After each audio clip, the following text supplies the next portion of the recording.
अस्सलाम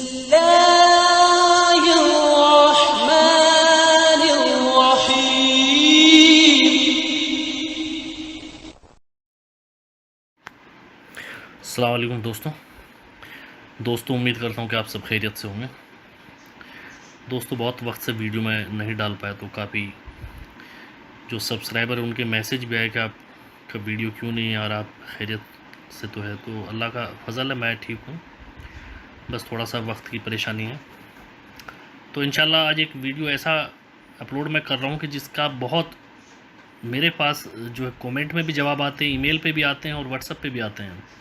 तो ये अमलियात के कुछ डाउट है, ये आज मैं क्लियर करता हूँ कि जिसमें आगे आपको ये बहुत सपोर्ट इस वीडियो से मिलेगा। तो इसमें ये है कि बहुत से सब्सक्राइबर इस चीज़ को कहते हैं कि भाई हमें अमल में कामयाबी नहीं मिलती। तो ये चीज़ आपको कोई नहीं बताएगा, किसी वीडियो में किसी ने नहीं बताया हुआ। हर आदमी का मसला ये है कि आप अमल करिए, हमजाद का अमल करिए, एक दिन में हमजाद हाजिर हो जाएगा, जिन्नात एक दिन में हाजिर हो जाएगा। तो ऐसा पॉसिबल नहीं भाई, ये झूठ है, इसके चक्कर में मत पड़िए। वो लोग फिर अमल कराने के लिए आपसे किसी से 10,000, किसी से 5,000, किसी से 15,000 वो ले लेंगे और फिर आपको ब्लॉक कर देंगे। तो ऐसे चक्करों में मत पड़िए, ये ठीक नहीं है, झूठ बोल के पैसा कमाते हैं। तो इसके बारे में आज मैं बताता हूँ आपको अमलियात का जो सही तरीका है। देखिए मैं बताता हूँ इसमें कि आप जब भी अमल करें तो नजूम के हिसाब से सही घड़ी में अमल करें। अब एक भाई ने पूछा था कि घड़ी हमें बता दीजिए कि ये कौन से दिन कौन सी घड़ी पड़ेगी। तो ये हर रोज़ भाई बदलती रहती है, ये नहीं कि जो आज घड़ी मैंने बता दिया कि कल इस वक्त ये घड़ी पड़ेगी तो वही वक्त रहेगा, तो ऐसा नहीं, ये बदलती रहती है। ये आप जंतरी से देखिए, ऐसा तो बहुत मुश्किल बात है, क्योंकि जैसे सूरज जो है वो तुलू होता है उसके हिसाब से घड़ी जो है वो बदलता रहता है टाइम।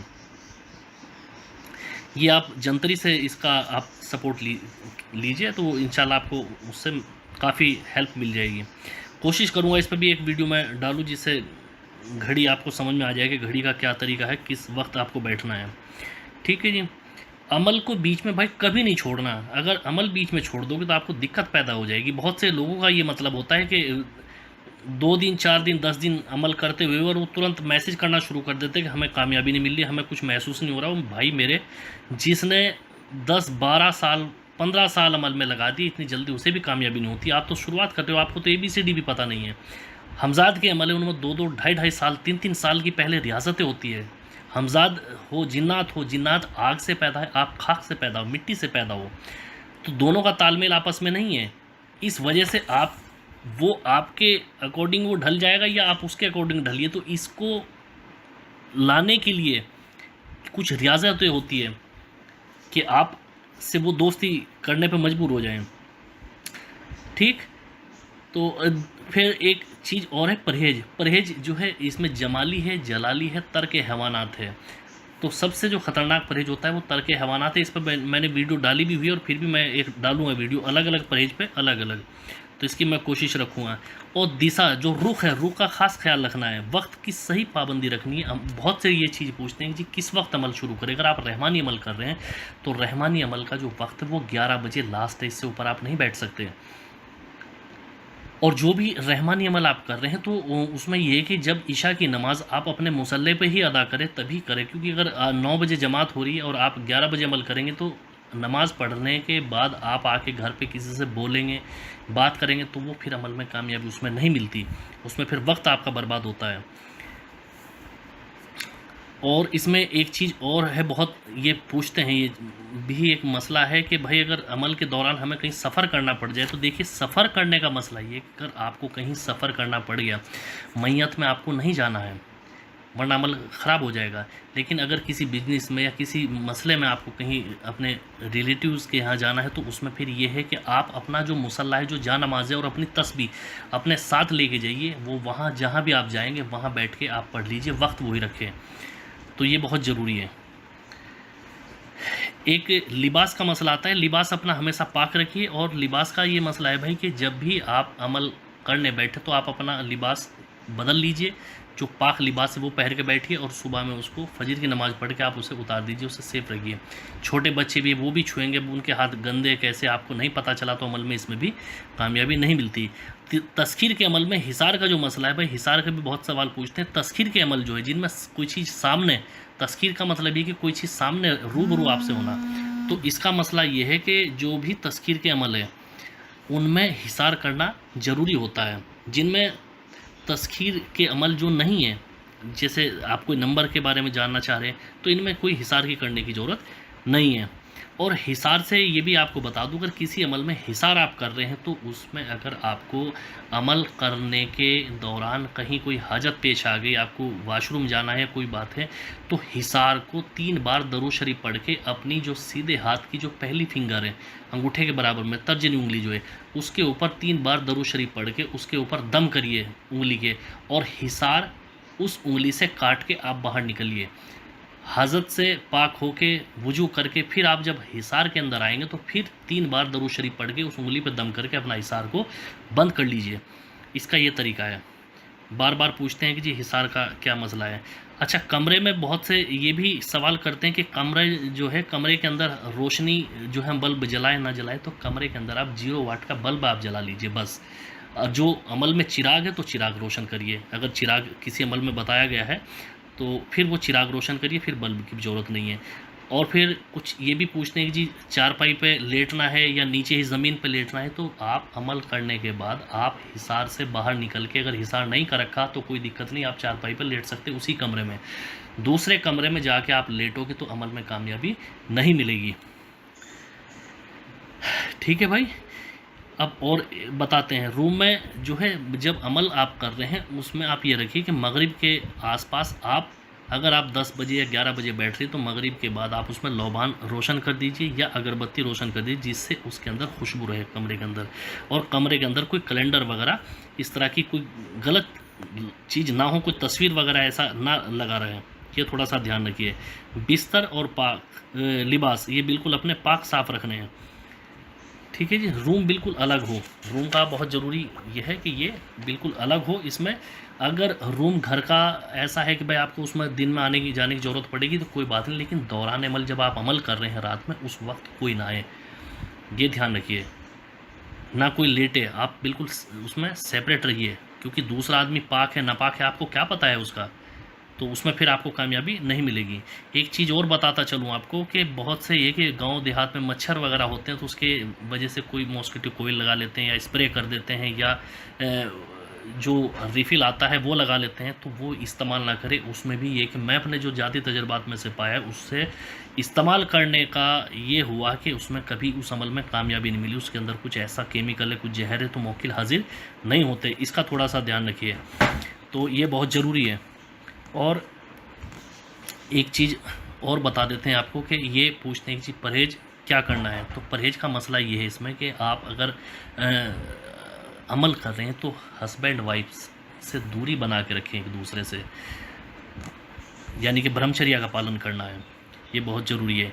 और अगर वाइफ को हैज़ आ रहा है, पीरियड आ रहे हैं, तो वाइफ के हाथ का बना हुआ खाना आपको नहीं खाना। आप अपना खाना अलग बनाइए, अपने अलग बर्तन रख लीजिए, और अपने जो कपड़े वगैरह वो भी अलग धोइए खुद।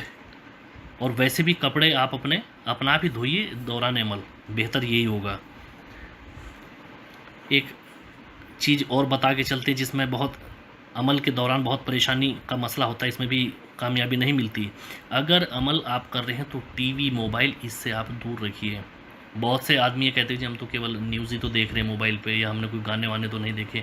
इससे मतलब नहीं है, आप केवल मोबाइल बात करनी है बस, वो भी कम ही तो इस्तेमाल करिए। बाकी किसी तरह की कोई मूवी, कोई भी एंटरटेनमेंट का कुछ भी आपको नहीं देखना है।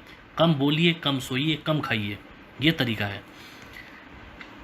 इसमें भी ये हुआ कि मैं बाहर जाके गांव देहात में मैं रह के मैंने अमल किए हैं, तो वहाँ पे एक जो है जनरल स्टोर था, किराना स्टोर, उस पे अखबार आता था, तो मैं केवल अखबार देखने के लिए मैं चले जाता था, न्यूज़पेपर पढ़ने के लिए।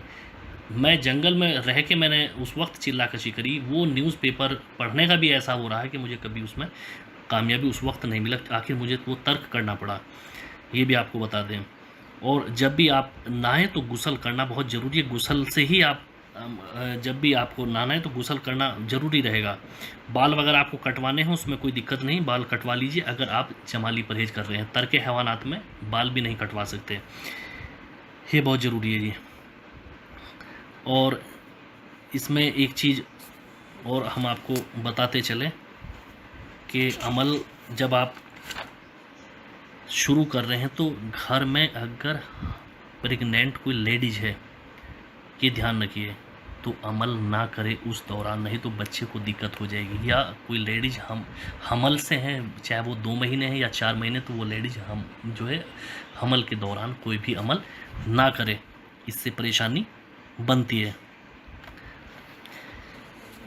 और किसी के घर का खाना अमल के दौरान जब आप चिल्लाकशी कर रहे हैं तो किसी के घर का खाना नहीं खाना है, या किसी दूसरे के साथ मिलके एक ही प्लेट में आप खा रहे हैं, हस्बैंड वाइफ खा रहे हैं, ऐसा भी नहीं करना है, नहीं तो अमल में कामयाबी नहीं मिलेगी। ये छोटी छोटी सी बात है लेकिन ये बहुत ज़रूरी है, मैं बताना इसको ज़रूरी समझा, क्योंकि बहुत इस तरह के सवाल आते हैं। कभी भी अमल के दौरान कोई मैयत वगैरह हो जाए तो आपको नहीं जाना है, नहीं तो अमल ख़राब हो जाएगा। ये भी बहुत बड़ी परेशानी की बात है। और एक चीज़ और बता के चलें कि बहुत से इस चीज़ को पूछते हैं कि दिन में हम अल खबीर पढ़ रहे हैं, रात में हम जो है दूसरा एक सिफली अमल है वो कर रहे हैं। कभी भी अगर आप अमल एक सिफली कर रहे हैं और एक रहमानी कर रहे हैं तो उसमें कामयाबी नहीं मिलेगी, ये मान के चलिए आप, क्योंकि एक म्यान में भाई 2 तलवार नहीं रह सकती। एक अच्छी पावर आप लेना चाह रहे और एक जो है शैतानी पावर को आप जो है जागृत करना चाह रहे, इसमें दोनों अमल बर्बाद हो जाएंगे और इसमें ऐसी बंदिश लग जाएगी कि आप बर्बाद हो जाओगे। ये बहुत परेशानी वाला मसला है, तो ऐसा कभी ना करें। अगर करना है तो एक अमल का मतलब आप एक ही अमल करें, वो रहमानी हो शैतानी हो, वो कैसा भी अमल हो, एक ही अमल करें। ऐसे चक्रों में ना पड़े कि आप कई कई अमल कर रहे हैं। दिन में ये ज़रूर होता है कि ज़बान के अंदर तासीर पैदा करने के लिए, जैसे मैं अलखबीर बताता हूँ तो अलखबीर पढ़े तो उससे ज़बान के अंदर तासीर पैदा होती है, वो अमल नहीं है। और रात में दूसरा आप रहमानी अमल कर रहे हैं तो उसमें कोई मसला नहीं है, उसमें और उस अमल को सपोर्ट मिलेगी कि जो दिन में आपकी ज़बान से जारी हो रहा है कि ज़बान के अंदर तासीर पैदा होगी, तो ये मसला है। इसलिए मैं बोलता हूँ तो कभी भी एक साथ अमल के ऐसे चक्रों में ना पड़े कि आप अलग अलग कर रहे हैं। दूसरी बात ये कि जो बहुत जल्दबाजी जिनको रहती है कि जी अमल में हमें कामयाबी मिल जाए तो वो चिल्ला कसी से दूर रहें, वरना ऐसी बर्बादी की तरफ आप बढ़ जाओगे कि 10 दिन 40 दिन का अमल था, 20 दिन तक कोई कामयाबी नहीं मिली, वो छोड़ दिया आपने और उसके बाद दूसरा अमल करना शुरू कर दिया, किस्मत मुझे कामयाबी नहीं मिल रही। भाई किसी को अभी पीछे चिल्ला मैंने कुछ कराया था, देखिए 40-40 दिन के 3 चिल्ले मैंने उसको कराए लेकिन नहीं कामयाबी मिली, जाके करीब 4-4.5 महीने में उसको कामयाबी महसूस है, लेकिन वो लगा रहा, मेहनत उसने करी है। तो ये जो मसला होता है ना कि जो रोज़ रोज़ अमल छोड़ देते हैं, रोज़ दूसरा अमल पकड़ लेते हैं, ये ठीक नहीं है। एक वीडियो देखी उसका अमल करना शुरू कर दिया, दूसरी वीडियो देखी दूसरे का करना शुरू कर दिया, तो इसमें परेशानी बहुत ज़्यादा बढ़ जाती है और इसमें बंदिश लगती है, और ऐसी बंदिश लगती है कि आदमी बर्बाद हो जाता है, फिर तबाही शुरू हो जाती है, वो फाइनेंशियली भी और फिजिकली भी, वो बर्बादी की तरफ बढ़ जाता। तो ऐसे चक्रों में ना पड़े। और ये जो इस तरह के लोग हैं कि जो 5,000 10,000 15,000 लेके आपको हमजाद के अमल करा रहे हैं, ये झूठे। एक वीडियो में इंशाल्लाह इससे अगला डालूंगा कि देखिए कि जो नक्श अमल तो छोड़ दीजिए, जिनको नक्श लिखने का भी पता नहीं कि नक्श कैसे लिखा जाता है, हिंदी की किताब बंदा लेके बैठा हुआ है और वो बता रहे हैं कि ऐसे से नक्श लिखना है, ऊपर से नीचे, चाल का भी पता नहीं है। और ये देखिए मेरे तो सब्सक्राइब, मैं तो नहीं वीडियो नहीं डालता, मेरे करीब अभी 15,000 भी सब्सक्राइबर नहीं, उसके 1,57,000 है, नीचे वाह कर रहे हैं, जबकि बिल्कुल गलत है, सब कुछ गलत बता रहा है, अमल का पता भी नहीं है, हिंदी की किताब उर्दू भी पढ़ा हुआ नहीं है बंदा। मैं डालूँगा उसका, किसी ने मेरे पास काफ़ी वक्त पहले मुझे भेजा था और उसके कहा था कि हज़रत मैंने नक्श लिखा है और मैं रात में जब मैं सोया तो मुझे तो बहुत परेशानी बढ़ गई, तो ये क्या है इसका तरीका, ये नक्श सही है गलत है? तो पूरा नक्श भी गलत है, झूठ बोल के केवल ऐसे नंबर भर के, वो नक्श ही नहीं है। तो आपकी परेशानी से उन्हें मतलब नहीं, तो ऐसे चक्रों में मत पड़िए, ऐसे लोगों से बचिए। बाकी अपना ध्यान रखिए। अल्लाह हाफिज़।